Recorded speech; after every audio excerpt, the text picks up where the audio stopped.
Right. Yes. Good afternoon, one. Good afternoon, all. Father Chalky, Smiley Face, Simple Things Audio. Big up everybody, pon the net, pon the book, pon the lawn, as they say. Nice to see you. Just waiting for one or two maybe to come along. Gonna have a little chat about some, simple stringing up configs, simple A to B, B to A, red to white, red to red, white to white thing, There's sound system game and PA game is a large thing, but there's me. Let me get this straight, right? I do what I do, and I pass on what I know, from my experience and my own knowledge. Yeah, there's thousands and thousands and thousands of men out there in the globe with more knowledge, and capability in sound system than myself. You understand? There's enough men who have the knowledge and everything, but not everybody have the time, and blah, blah, blah, to pass that over, so to speak. So, I try and help those who don't have as much knowledge as myself. I'm not saying I'm the biggest, I'm not saying I'm the best, I'm not saying I'm the baddest whatsoever, because there's always something new to learn. Yeah? So I'm just here to help those along who are, just stepping into the game, or those who are in the game who need some advice here and there and blah, blah, blah. Okay? So, okay. Right. I've been asked over the last couple of weeks, to be honest, I've been a bit busy, so I haven't been keeping up with my YouTube channel and my Facebook channel and posting the usual vids that I would normally do. Because I've been busy, since we come back from COVID. So I'm going to, get back on top of that again. And big up and respect to all those who have been watching the videos on the YouTube, on the Facebook. Enough respect due to you. Okay, I've been asked by a few different people over the last few weeks if I could just give them simple explanations, as into setting up, as into stringing up, as into what work with what and blah blah blah. Now me personally, I'm a analog man. I'm not a digital man and ting. Get it correct. Yeah, digital works fine, analog works fine, depending on who you are and what you do. Both have their pluses, both have their minuses, both can work together.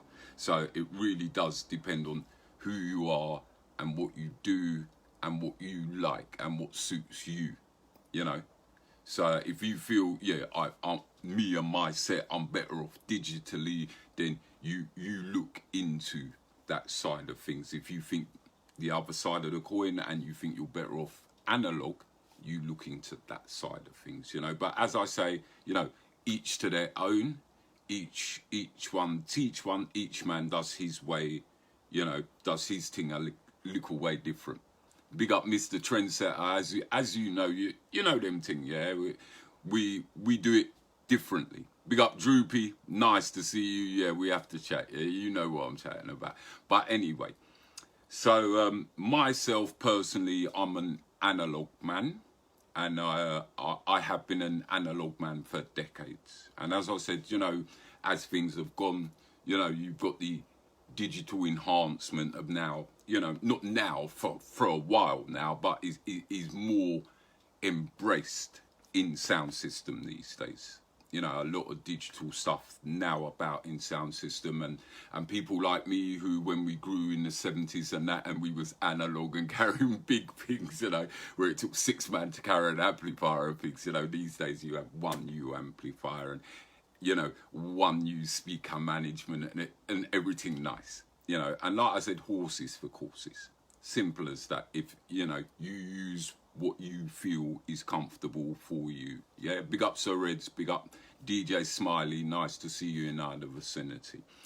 Okay, now some guys on the YouTube channel as well as the Facebook channel have asked me to, you know, let's talk about simple stringing upsets. Simple, absolutely simple thing, yeah? So I'm not going to make this a long thing. I've got things to do still.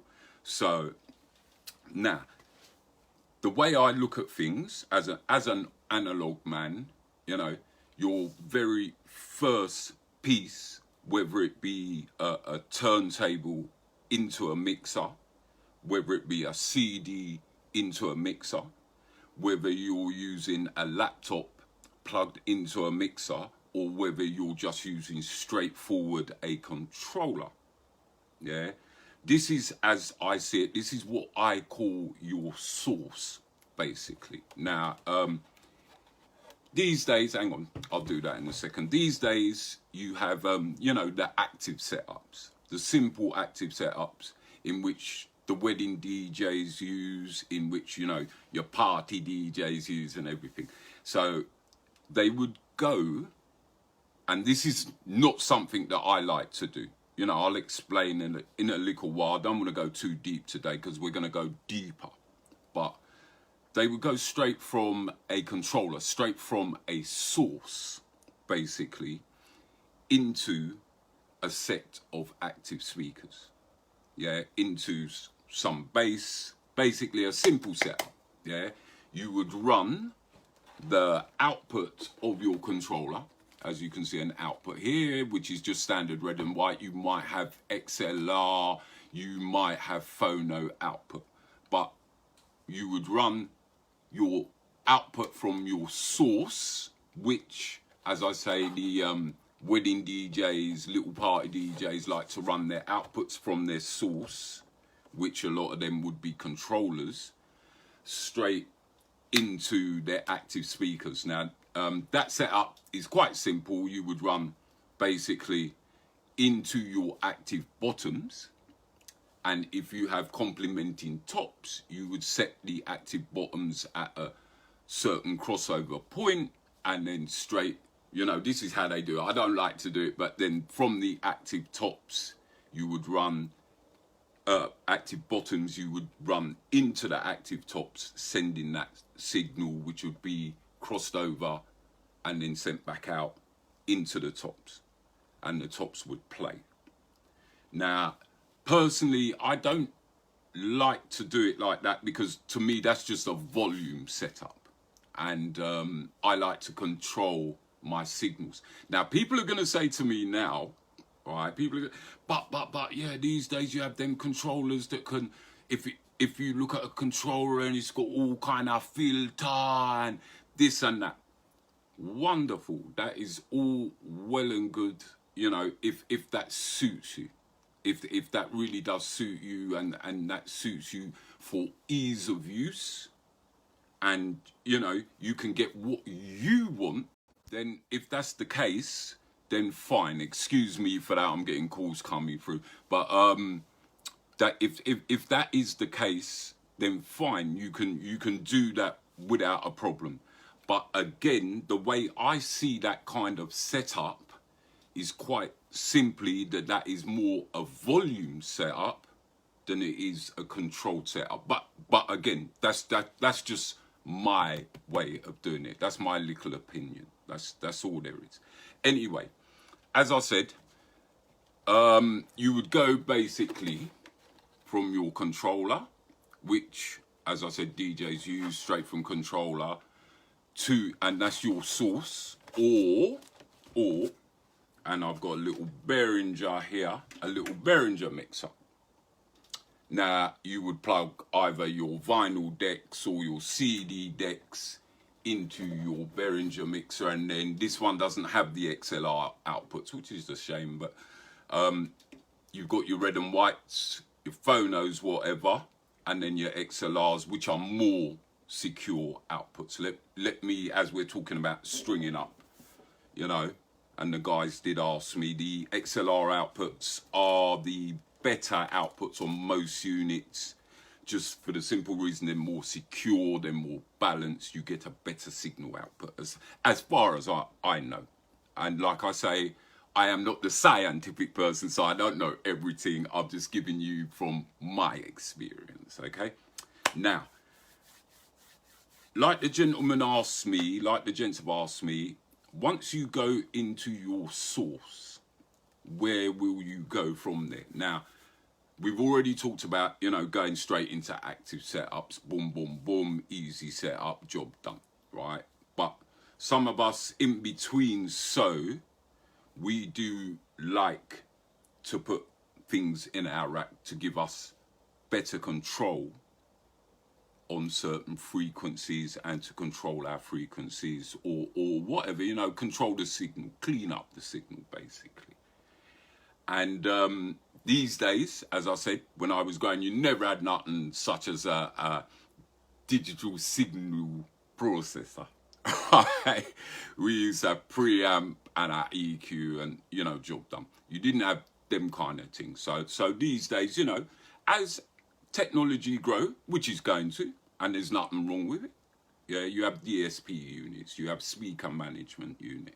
Now, these days, an easy way a DJ who's either using an amp, whether he's using an amp or whether he's using an active setup, if you know, now let me get this correct, if you know how to use the digital wheels and setups and you're okay with them, then certain brands, yeah, they're very good to use, because you will, you know, wheel that unit, punch select, punch in a number, punch in a frequency, all that, and set, and leave it alone, and that will do the digital signal processing that you wish for the night. Now, personally, I've heard a lot of them, and personally, there is quite a few. There's a few out there which are very good, but me personally, I don't use them thing, because as far as I am concerned, when I take my set out, I am the signal processor. Yeah. But you know, it's simple, horses for courses. You know what I mean? Simple as that. I can understand why they're there. I can understand and respect their usage. You know, I totally do. But, you know, me personally is not really something that, you know, I'd have in my rack. But nothing wrong with them. And if you have them there, make use of them and learn how to use them correctly.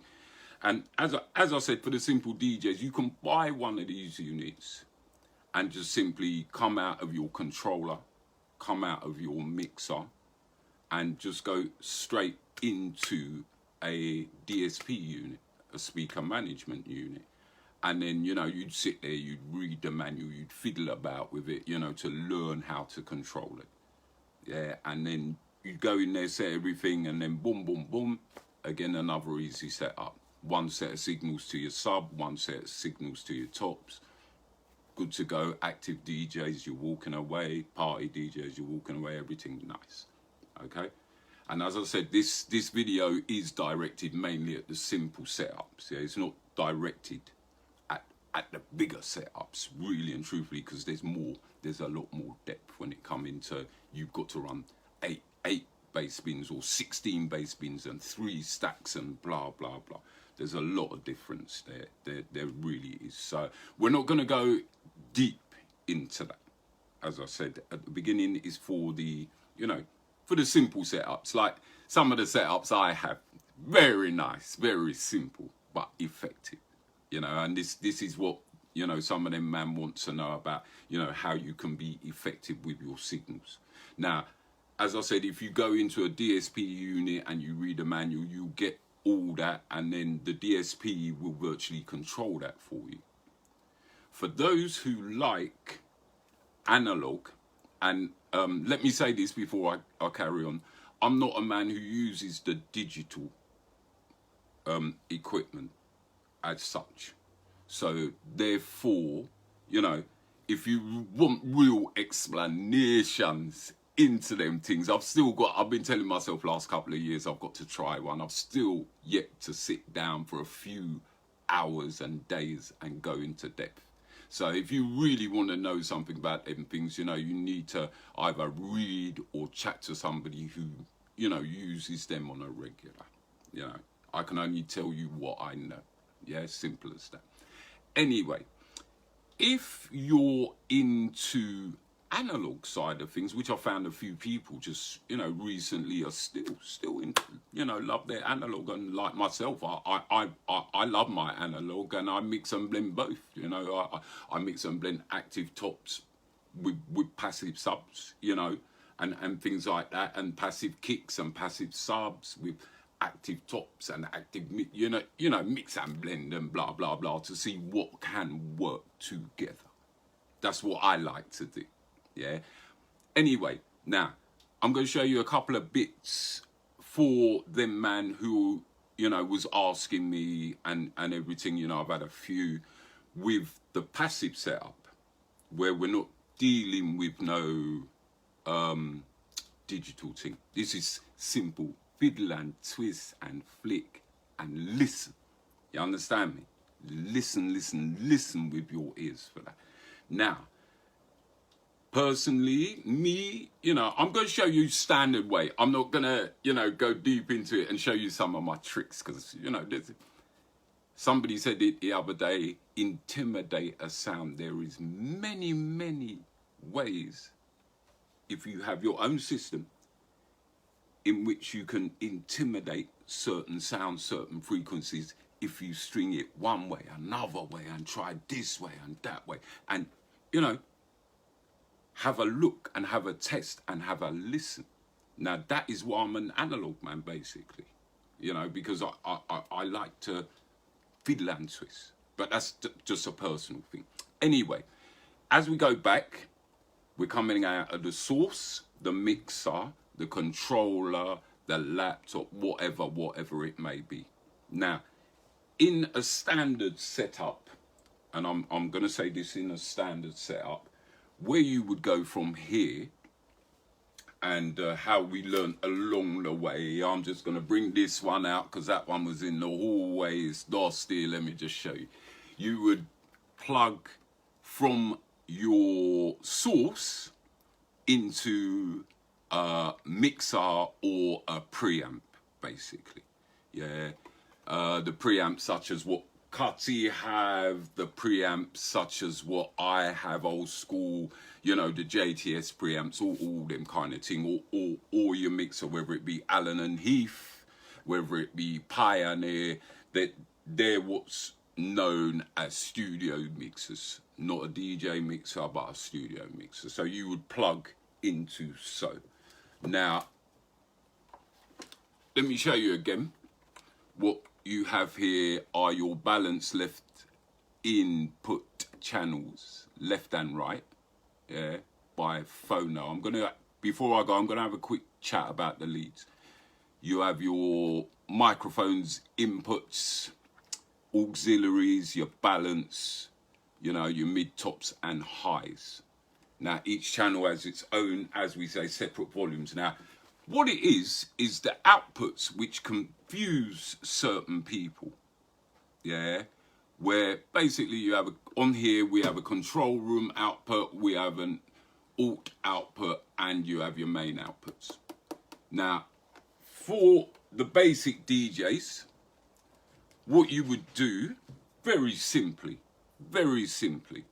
you would come out of your source, left and right, whether it be your mixer, your controller, whatever, and you would come into, you would blank the first 4 channels, and you would come either left and right into 5 and 6, or left and right into 7 and 8.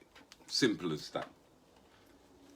Now, set your controls into central, and then from there, I keep putting it down, you would come straight out of left and right, master. Now, for those boys who's been in the game for a while, this is all kind of boring and everything, but I know certain man need to know, certain man want to know, you know, and you need to learn as you go along. So I know it's boring for them man who know all this already, but you know, each one teach one. This is the whole point of the video, yeah? Now, you will come out at the left and right, as I said, basic, very basic setup, what I'm chatting about here. Come out the left and right output of the mixer, of which you would have your main volumes there. You would set that at 0 and then use the channel you're in as your set volume for your input from your controller, from your record decks from the other mixer, whatever that might be. Now, the way I was originally, you know, taught this sort of thing, you would come from the mixer and basic setup would then bring you into, hang on, I don't want that to fall, stay there, right, bring you into something similar to this. Now you might have a 231 band, 215 band, whatever. And this one's an old one, so it hasn't got, oh, it does actually. This is your EQ, your equalizer, up for them mans. You know, everything's in central. You would put it into central and plug into the EQ. Left channel into channel 1, right channel into channel 2. That way you're going to remember which way you're going down that signal chain very simply. As you get into it, you will see how you can, you know, construct that better and make it better. But this is very, very basic, okay? You will go into channel 1 and 2 from your mixer into channel 1 and 2. Everything is set central. And then, again, better to get an EQ with the XLRs in and out. Just simply better balance, and it's more secure. So that whether you've got a double 15, double 31, or whether you use like this one here, here's another type of EQ, whether you use a parametric. Now this one I've just, you know, I've blacked it up a bit, but it's an actual 5-band parametric. And that's something else we got to chat about that the man wants to know about, but we're not going to do that today as time's going to run down on me. But you can run from the parametric into the parametric. Right. And then, as I said, I'm hoping I'm keeping this correct. Okay. We are now into the EQ. You can go back and watch the vid if you need to go back and watch the vid and, you know, see what you need to see. Now, from the equalizer, you know, back in the day, we didn't have no crossovers. You know, you had certain man had preamp where that was cut. So we just used to play top and bottom. So you could do so. But now you have, as I said, you have the DSPs, you have crossovers, you have all kind of things. So it is very easy now to go and get yourself. Now, this is how I personally, you know, would say to do it. From your equalizer, you would come into, and this one's been colored at the front as well, so I'll explain it to you. It's a simple Behringer crossover, okay? It's a 3400 3-way stereo, 4-way mono Behringer crossover. It's just been colored up a piece, so don't worry about that. Now, in this crossover, as I said, I'm going to show you the Behringer one. There are better models out there, and I have better ones here, but we'll just show the Behringer one because it's very simple and basic. You would come out of your EQ, which at the moment you have set central on both channels, whether it's 31 band, 15 band, you set all levels at central, okay? You would come out of your EQ from channel 1 and channel 2 and plug into channel 1 and channel 2 on your crossover. Very standard, very basic, yeah? Now, what this gives you the option of at the back is running it in 2-way stereo. so you'd be running bass and tops. Three-way stereo from both channels, so you'd be running bass, mids and highs. Or you could run it full on both channels, that would be. Or you run it four-way mono, where you run it highs, high bass, highs, high mid, low mid, and bass from one channel. Now, for the standard DJs, I wouldn't use the mono until you know what you're doing. So I would just plug it in to both channels. This is what you're going to do. Plug it into both channels. And at the back, right here, you press down the variable buttons, which it tells you at the back, and set it into two-way stereo. Make it nice and easy for yourself. Yeah. Now, you could do this, and basically at the front, now you're not going to be able to see it here, you could control on one side. If you feel to do it this way on one side, you can control your highs and your lows on the other side. That way they're running separately, and then you run the separate signals into whatever boxes or whatever amps via a split or whatever. Or you could come into that with the individual signal and just run bass and tops from each channel to each side, strictly stereo. Yeah, so, and that can work as well. So that's just a very, very, very basic video. Yeah, and I'm putting it out there because certain mans did ask me, you know, to give them a basic explanation, because there's mans that's been in the game for 30, 40 years, yeah, who you know, like to keep certain trade secrets, let's just put it that way. And there's others who have been in the game for a long time who really don't know much, you know, but they wouldn't tell you. Yeah, and to me, you know, if I've been in this game a long time, enough things I still don't know. So if I've got to ask a man for a little help or a little advice to help me further myself in the sound game, I'm not going to feel no shame just because I've been here for so long. I'm not going to feel no shame at all. So, as I said, that was a basic. Before I go, nearly forgot, before I go, and let me show the simple DJs some of this. I just did, because they was talking to me about cabling as well. Now,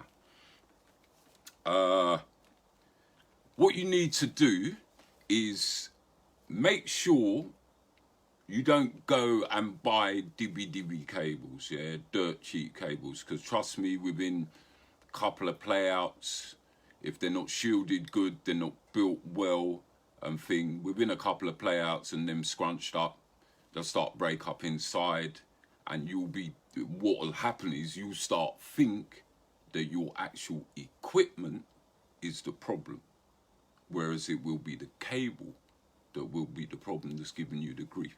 So from the start, don't go buying no £1.50 cable. You know, I've done it a few times back in the day. Yeah, you live and you learn.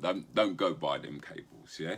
Now, what I say for if you're running out of red and whites, get proper shielded cables with good connectors. Yeah. So that when you're on road and everything, you know these type of ones will do the job very well. They'll cost you a little bit more, but it's worth the extra, and it will last you a lot longer. So down the road, you're not buying a whole heap more again. So what I wanted to say to a couple of them mans was, because they was asking me about certain ends on certain cables. Let me see if I've got one right here. Right, I'm sure I've got one here, if I can see it. Right, anyway, what we have here, as you can see, this is a mono cable, okay? Now, any of the gents out there, if you're using a stereo unit, if you're coming out of your controller into that mixer, let's just say that same mixer that I did show you, and you're coming out of your controller or your other mixer or whatever and into these channels. Now, for me personally, although some people say, oh, it don't matter, but you know, I have noticed, you know, the differences. You know, for me personally, you need to use a double ringed. You should have another one here. Now, I thought I had one here to show you the differences, but yeah, I have got one here. Here we go. I knew there was one there. You see the difference. One is a mono and one is a stereo. It's as simple as that. Yeah. For connecting from, let's say, your controller into your mixer, you are better using the stereo connectors and not the mono connectors. The mono connectors can come in later down the signal chain, later down the line. But for now, you would be much better using the stereo connectors in that scenario. It will give you, you know, slightly crisper and better signal, you know, and you will know. Well, me personally, I notice a difference. Some people might not, but yeah, me personally, I notice a difference. Right, I've got things to do, and I'm going to carry on. This is just, like I said, a simple stringing up video for a few of them mans who did ask me. So I'm going to finish this now. Go and put it on YouTube. Certain people, thank you very much for watching, and I hope again that this helps some people, because not all of us, you know, have that knowledge there straight away. You have to learn and you have to grow in all kind of, whether it's sound system, whether it's anything. That's how we do it. That's how we step forward. So I'm just here to help those who don't know to learn a little. Simple as that, yeah? Father Chalky, Simple Things Audio. Have a good day. Later will be greater.